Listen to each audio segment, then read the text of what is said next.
এইগুলো হলো চিতই পিঠা। আর এই যে এখন চলতেছে বাবা পিঠার আয়োজন। বাবা পিঠা আছে সরিষা ভর্তা, কাইলে জিরা ভর্তা। একটু যদি অনুভূতিটা বলতেন, দেশে বিদেশের মাটিতে বাংলাদেশের ফিল্মসটা নিয়েছেন, কেমন লাগতেছে? একদম সেম। ওকে গাইস, আজকে আছি দাওরাতে। আর দাওরাতে আপনি কিন্তু পাবেন শীতের পিঠা। আর শীতের কি কি পিঠা পাওয়া যায় সেটাই কিন্তু থাকবে আজকের ভিডিওতে, আপনাদেরকে দেখানোর চেষ্টা করব। আর বিশেষ করে লেবাননের প্রবাসী যারা আছেন অনেকেই চাচ্ছিলেন যে বাংলাদেশি পিঠা খেতে, তো অবশ্যই চলে আসবেন দাওরাতে। আর এটার লোকেশন হচ্ছে, ভাই যদি একটু লোকেশনটা কোন জায়গাটা এটা? জহির ভাই দোকানের পাশেই বাবা পিঠা পাইবেন। তো যাই হোক, আপনাদেরকে দেখাবো, সাথে থাকবেন। আর কিভাবে কিভাবে পিঠাগুলো বানায় সেটাও কিন্তু দেখানোর চেষ্টা করব। Let's go.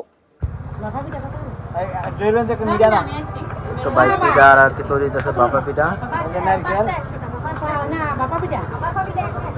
আর সমস্যা নেই, আপনি বানান, আপনি টিয়ালে গহনা লেগে আচ্ছা, আপনি পিঠা বানান, আঙুলকে তিনটা বানান নাকি? বাবা পিঠার আয়োজন চলতেছে, শেষে ভর্তা। আপনি কি কি পিঠা বানান ভাই? আমি শীতের পিঠা বানাই, বাবা জলদি পিঠাটা লই তো। গরম গরম মন্দির না, সমস্যা নাই।